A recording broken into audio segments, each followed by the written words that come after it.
अब कल से India versus Australia fourth test match start होने वाला है। ये मैच गाबा के मैदान में ब्रिस्बेन शहर में खेला जाएगा और इंडिया में सुबह 5 बजे से दिखाया जाएगा। हम प्लेइंग 11 की बात करें तो ऑस्ट्रेलिया ने अपनी फाइनल प्लेइंग 11 डिक्लेयर कर दी है। उनकी टीम में जो पिछले मैच में टीम खेली थी उसमें सिर्फ एक चेंज है। उनका ओपनर विल पुकोवस्की इंजर्ड हो गया था, तो उसकी जगह इन्होंने मार्कस हैरिस नाम के ओपनर को मौका दिया है। वो इनके अब टीम में है प्लेइंग 11 में एज ओपनर विद वार्नर। इसके अलावा बाकी सारी टीम बिल्कुल सेम है जो पिछले मैच में थी। और इंडिया की प्लेइंग 11 डिक्लेयर नहीं हुई है। इंडिया के तरफ से भी न्यूज आई है मैनेजमेंट की तरफ से कि जो फाइनल 11 है इस बार वो मैच से जस्ट पहले टॉस के वक्त ही डिक्लेयर करेंगे, क्योंकि वो अभी खुद श्योर नहीं है कि किन प्लेयर्स को खिलाना है किन को नहीं। पर ये कंफर्म न्यूज आ गई है कि आज प्लेइंग 11 डिक्लेयर नहीं होगी जैसे पहले मैचेस में होती आई है। ये आपको कल मैच से पहले ही पता लगेगी। पर इस मैच में इंडिया की जो भी फाइनल प्लेइंग 11 होगी वो मैं आपको इसी वीडियो के डिस्क्रिप्शन में डाल दूंगा, तो आप इसको इस वीडियो की डिस्क्रिप्शन में चेक कर सकते हैं कि इंडिया की प्लेइंग 11 इस मैच में क्या फाइनल रही है। और यहाँ पे मैं आपको कहूँ कि मैं टीम मैनेजमेंट की कुछ बातों से सहमत नहीं हूँ, उनसे डिससेटिस्फाइड हूँ जिस तरीके से भी ये टीम सिलेक्शन का चल रहा है। क्योंकि अब ये भी सुनने में आ रहा है कि इंजर्ड बुमराह, जो बुमराह इंजर्ड थे और ये माना जा रहा था कि वो नहीं होंगे, वो भी खेल सकते हैं। इसके बारे में टीम कल फाइनल बताएगी। और मयंक अग्रवाल भी खेल सकते हैं, ऐसे चांसेस है। मैंने अपना पिछला वीडियो बनाया था एक्सपेक्टेड प्लेइंग 11, तो मैंने इन दोनों को काउंट नहीं किया था। आप चाहे तो उस वीडियो को भी देख सकते हैं। बट अब ये न्यूज आ रही है कि बुमराह और मयंक भी खेल सकते हैं और साथ में अश्विन भी खेल सकती है। इन सब के बारे में कल सुबह ही पता लगेगा। तो सबसे पहले तो मैं आपको कहूं कि मैं इस बात से टीम मैनेजमेंट से सहमत नहीं हूं, क्योंकि मेरा ये मानना है, देखिए, कि जोश में होश नहीं गंवाना चाहिए। अगर team management half injured players को खिलाती है तो ये सही नहीं रहेगा, क्योंकि इसके जस्ट 12-13 दिन बाद ही इंग्लैंड के साथ सीरीज स्टार्ट होनी है। इंग्लैंड ने इंडिया में आना है 4 टेस्ट मैचों की सीरीज में। हमारे कई प्लेयर्स उस सीरीज से भी अभी बाहर हो चुके हैं। जैसे जडेजा पहले 2 टेस्ट मैच नहीं खेलेंगे, केएल राहुल भी बाहर है, इसके अलावा भी प्लेयर्स की फिटनेस का पता नहीं। तो जो हम हाफ इंजर्ड प्लेयर्स खिलाएंगे वो हो सकता है कि इस मैच में भी इंजर्ड हो जाए, तो इस मैच में तो एक लायबिलिटी बनेगी, वो प्लेयर कम हो जाएंगे। बट जब हाफ इंजर्ड प्लेयर मैच में हम खिलाते हैं और वो इंजर्ड हो जाए तो उसको फिर रिकवर होने में और ज्यादा टाइम लग जाता है। हो सकता है तब अश्विन अगर इंजर्ड हो जाए, बुमराह और ज्यादा इंजर्ड हो जाए, तो वो 1 महीना के लिए बाहर हो जाए, वो भी टेस्ट मैच ना खेल पाए इंग्लैंड के साथ। तो यहाँ पे मैं कहूंगा कि इंग्लैंड को मौका मिल जाएगा जब वो आएंगे कि अच्छा परफॉर्म करने का, इंडिया को टक्कर देने का। तो इसलिए एक तो मैं उनके उससे सेटिस्फाइड नहीं हूं। यहाँ पे मैं ये भी कहूंगा कि अगर इंडिया इस जोश में आ रही है कि जो गीदड़ वॉगन, आप सोचे कि गीदड़ वॉगन मैं कह रहा हूँ, वो तो माइकल वॉगन है। मैंने उनका नाम गीदड़ वॉगन रखा है वो इसलिए क्योंकि पहले उन्होंने प्रिडिक्शन की कि इंडिया 4-0 से हारेगी, और जब वो प्रिडिक्शन गलत निकली तो उस शख्स को ग्रेसफुल तरीके से एक्सेप्ट कर लेना चाहिए था कि हाँ, मेरा अंदाजा गलत था, पर नहीं किया वो। फिर उसने कहा कि नहीं, अब तो ऑस्ट्रेलिया 3-1 से जीतेगी और मैं ये प्रिडिक्शन कर रहा हूँ, वो भी गलत साबित हुई। और अब मेरे को नया बयान पता चला है वॉगन का कि वो कह रहे हैं कि ऑस्ट्रेलिया इस मैच में अच्छी तरह धूल चटा देगी ऑस्ट्रेलिया को और 2-1 से जीतेगी। तो प्रिडिक्शन एक ही बार की जाती है, एक बात की जब सीरीज की पहली बार गलत साबित हुई थी तो तभी इसको ग्रेसफुली एक्सेप्ट कर लेना चाहिए था कि मेरा अंदाजा गलत रहा। पर इतनी हिम्मत नहीं है वोगन में, वो दूसरी बार भी खुद ही और फिर तीसरी बार भी प्रिडिक्शन जो एक ही बात की कर रहे हैं। तो इसलिए मैं तो उनका नाम मैंने गीदड़ वोगन रख दिया। और साथ में पिछले एक दिन में ये भी लेटेस्ट डेवलपमेंट हुई है कि वॉशिंगटन सुंदर को टीम के साथ जोड़ लिया गया है। वो वहां पे नेट प्रैक्टिस करा रहे थे और ये भी काफी चांसेस माने जा रही है कि वॉशिंगटन सुंदर को इस मैच में खिलाया जाएगा। और मैं इस बात से भी, टीम मैनेजमेंट की इस बात से भी सहमत नहीं हूं, एग्री नहीं मैं करता वॉशिंगटन सुंदर को खिलाने के लिए। इसके पीछे रीजन है कि वॉशिंगटन सुंदर को जितना भी मैंने देखा है, वो आईपीएल में अच्छी बॉलिंग करते हैं, एक डिफेंसिव बॉलर है।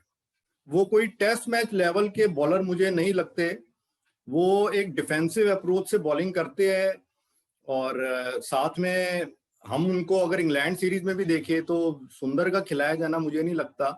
सुंदर को खिलाना एक तरह से एक डिफेंसिव अप्रोच होगी कि हम उनको इनकी थोड़ी सी बैटिंग एबिलिटी के लिए खिला रही है, ये एक गलत अप्रोच होगी। तो मैं सुंदर को खिलाए जाने के अगेंस्ट हूं टेस्ट मैच में। और साथ ही अगर सुंदर को खिलाया जाता है तो जो बाकी कुछ और बॉलर्स है, जैसे कुलदीप यादव, टी नटराजन या शार्दुल ठाकुर, इनमें से किसी एक को बाहर रखा जाएगा। और मैं कहूंगा ये इन तीनों बॉलर्स के साथ इनजस्टिस होगा। अगर कुलदीप यादव को, मुझे नहीं पता खिलाते हैं कि नहीं खिलाते, बट अगर नहीं खिलाते तो आपने कुलदीप यादव को टीम में रखा ही क्यों है? जब अश्विन भी अगर इंजर्ड हो, जडेजा इंजर्ड हो, अगर आप कुलदीप यादव को तब भी नहीं खिलाओगे, अगर तब भी टीम मैनेजमेंट को विश्वास नहीं, तो फिर टीम में रखा क्यों है? That is wrong decision. और कुलदीप यादव के साथ भी ये इनजस्टिस होगा। इसी तरह शार्दुल ठाकुर के साथ भी ये इनजस्टिस होगा अगर ठाकुर को मौका नहीं मिलता इस मैच में। और टी नटराजन के लिए भी मैं कहूंगा कि टी नटराजन को भी इस मैच में खिलाया जाना चाहिए।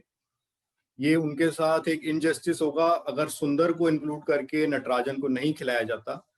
क्योंकि नटराजन को अगर आप इस मैच में नहीं खिलाओगे तो फिर आप खिलाओगे कब? हालांकि मैंने पहले एक वीडियो बनाया था जिसमें मैंने कहा था कि ठाकुर और सैनी, इनको प्रेफरेंस मिलनी चाहिए, टी नटराजन को नहीं।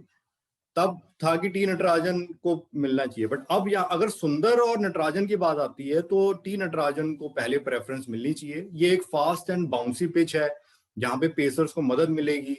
साथ ही आपके जो भी फ्रंट लाइन पेसर्स है वो अवेलेबल नहीं है, वो इंजर्ड है। तो ऐसे में अगर आप अभी भी अगर टी नटराजन को नहीं खिलाते तो फिर जब वो वापस आ जाएंगे तब तो कोई चांस ही नहीं है। सो अगर चेक करना है तो ये एक अच्छा मौका है उनको चेक करने का। तो मैं कहूंगा कि कुलदीप, नटराजन, ठाकुर, इन तीनों को खिलाया जाना चाहिए, साथ में नवदीप सैनी और मोहम्मद सिराज। ये एक अच्छा मौका है कि जो हमारे बेंच स्ट्रेंथ है उसको टेस्ट करने का और देखने का कि कौन फ्यूचर में अच्छा कर सकता है। और सुंदर को इस मैच में नहीं खिलाना चाहिए, अगर खिलाते हैं तो वो मेरे अकॉर्डिंग गलत रहेगा। और एम इंडिया का ये होना चाहिए इस मैच में कि एक अच्छा बॉलिंग अटैक खिला के ऑस्ट्रेलिया को 200-250 रन के अंदर ही आउट करे।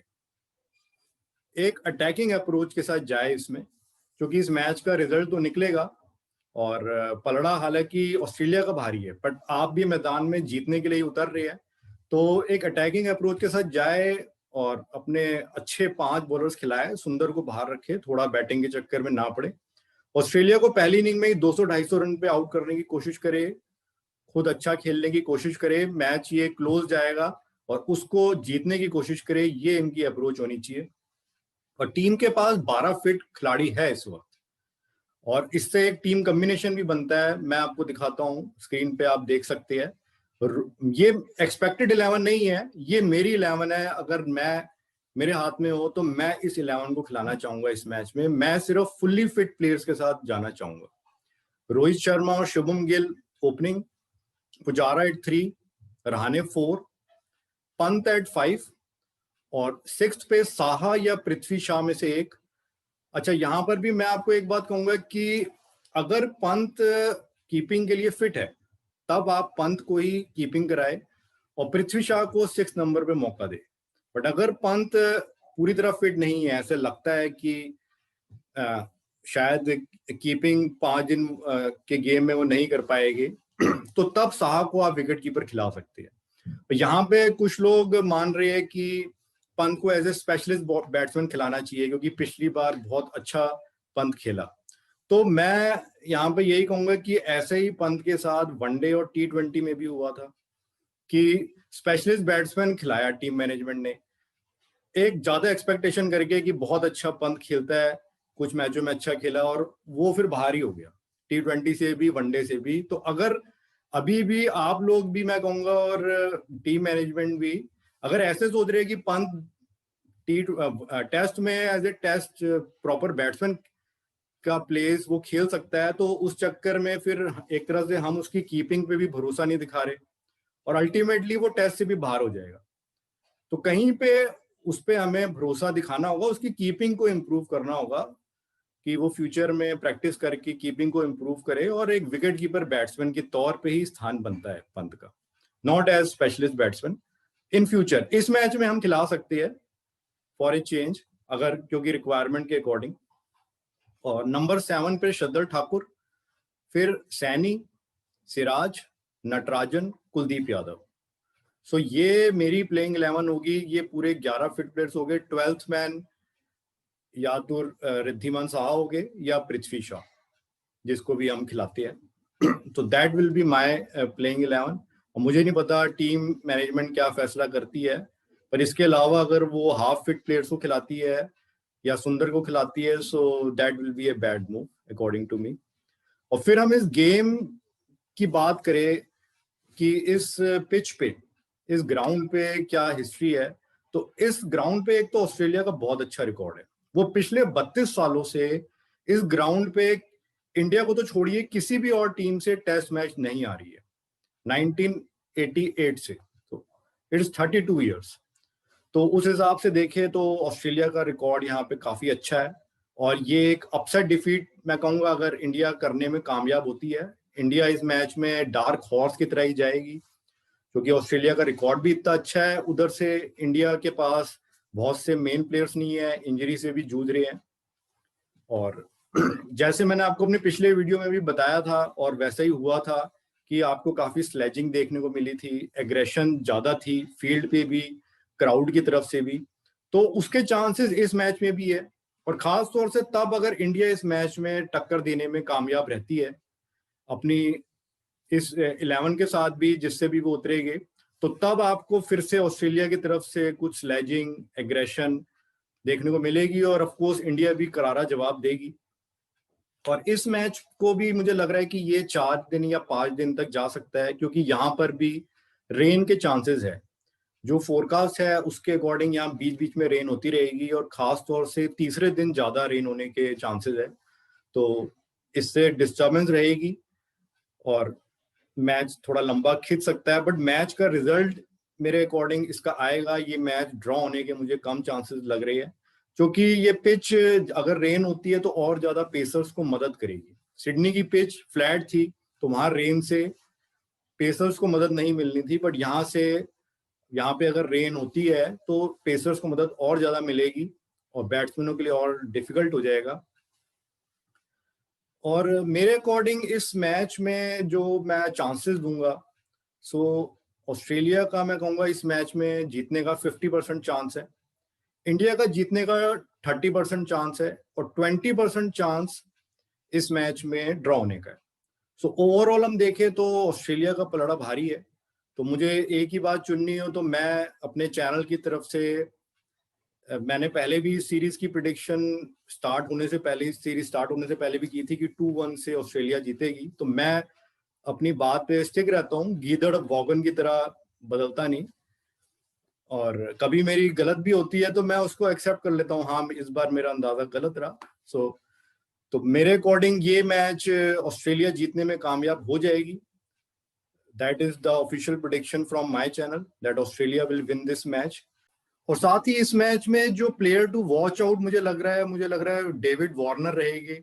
वो इस मैच में अच्छा खेलेंगे, वो एक हाफ सेंचुरी या सेंचुरी मार सकते हैं और हो सकता है वो इस मैच में हाईएस्ट स्कोर मार दे। बट साथ ही मैं ये भी कहूंगा कि इस मैच में इंडिया जीते या हारे, इंडिया मेरे अकॉर्डिंग इस टूर पे बेटर टीम साबित हुई है। इंडिया विक्टोरियस है इस टूर पे, क्योंकि उन्होंने हर सीरीज में, चाहे वो T20 हो, वनडे हो, टेस्ट मैच हो, ऑस्ट्रेलिया को बराबरी की टक्कर दी है।